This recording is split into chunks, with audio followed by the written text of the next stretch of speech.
Assalamualaikum warahmatullahi wabarakatuh. Nama saya Meli Asfianti. Kali ini saya akan menjelaskan materi audit yang berjudul laporan dan komunikasi audit serta laporan bentuk baku dan laporan modifikasi sebagai tugas akhir mata kuliah pengauditan di Universitas Sriologi.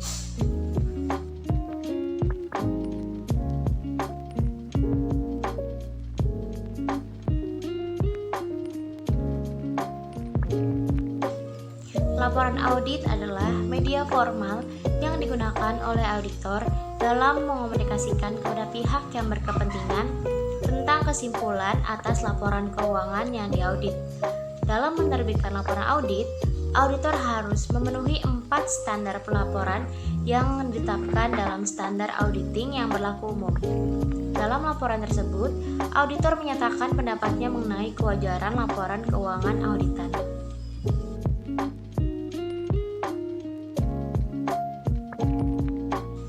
Tujuan audit dari laporan keuangan yaitu untuk menilai kewajaran atau kelayakan penyajian laporan keuangan yang dibuat oleh perusahaan.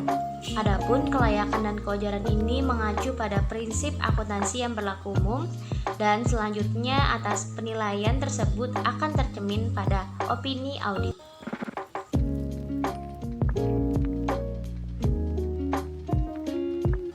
Standar audit merupakan pedoman umum untuk membantu auditor memenuhi tanggung jawab profesionalnya dalam audit atas laporan keuangan historis.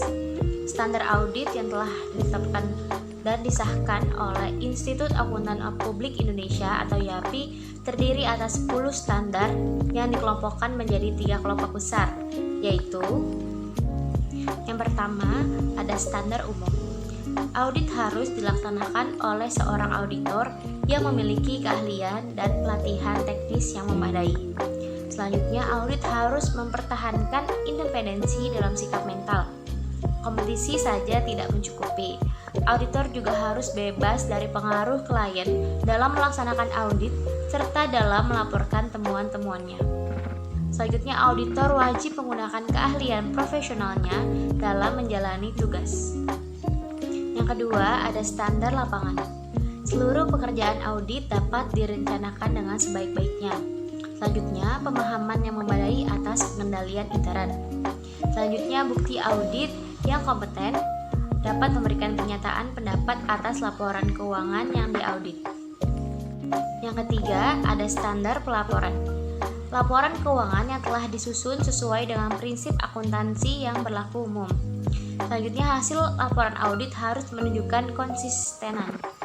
Selanjutnya, pengungkapan informatif dalam laporan keuangan. Dan terakhir, laporan auditor harus memuat pernyataan pendapat mengenai laporan keuangan secara keseluruhan bahwa pernyataan yang demikian tidak bisa diberikan.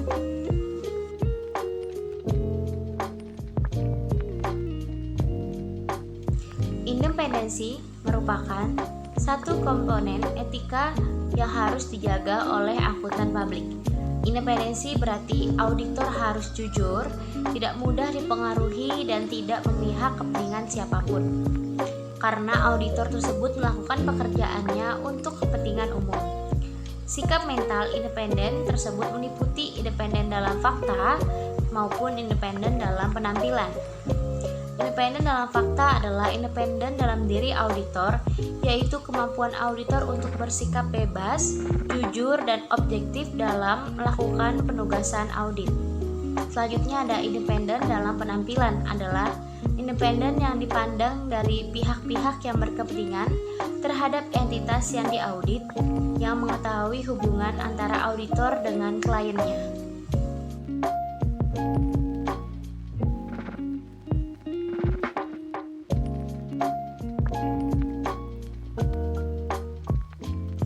Laporan auditor bentuk baku memuat suatu pernyataan bahwa laporan keuangan menyajikan secara wajar dalam semua hal yang material.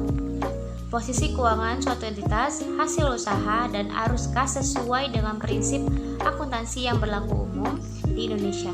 Unsur pokok laporan auditor bentuk baku adalah yang pertama, judul laporan, yang kedua, alamat laporan audit, yang ketiga, paragraf pendahuluan, Yang keempat, paragraf ruang lingkup. Yang kelima, paragraf opini. Yang keenam, nama kantor akuntan publik. Yang terakhir ada tanggal laporan audit.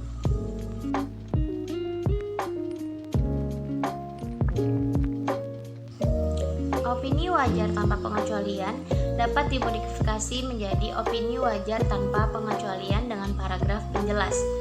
Ketika auditor harus menambah suatu paragraf penjelas dalam laporan auditnya. Keadaan yang membuat modifikasi ini apabila terjadi seperti yang pertama, kurangnya penerapan standar akuntansi keuangan yang berlaku umum secara konsisten.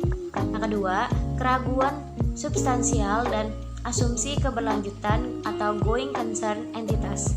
Yang ketiga, auditor menyetujui penyimpangan dari prinsip akuntansi yang berlaku umum. Yang keempat, penekanan akan sebuah permasalahan. Yang terakhir, laporan melibatkan auditor lain.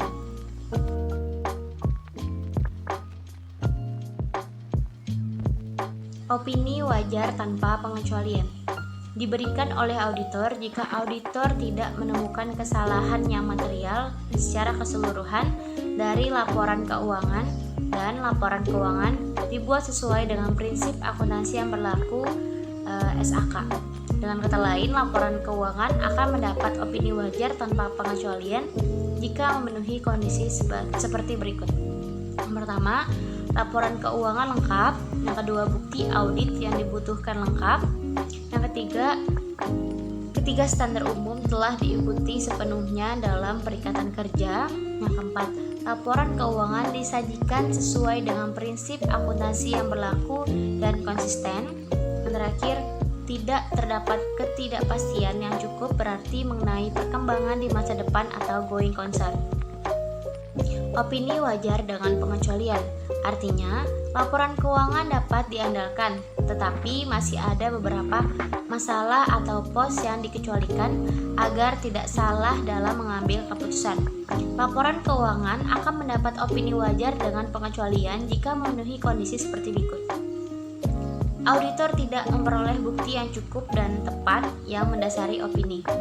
Tetapi auditor menyimpulkan bahwa pengaruh kesalahan penyajian yang tidak terdeteksi yang mungkin timbul terhadap laporan keuangan jika ada dapat menjadi material tetapi tidak pervasif. Opini tidak wajar. Opini tidak wajar ketika auditor setelah melakukan pemeriksaan memperoleh bukti yang cukup dan tepat kemudian menyimpulkan bahwa ada kesalahan penyajian.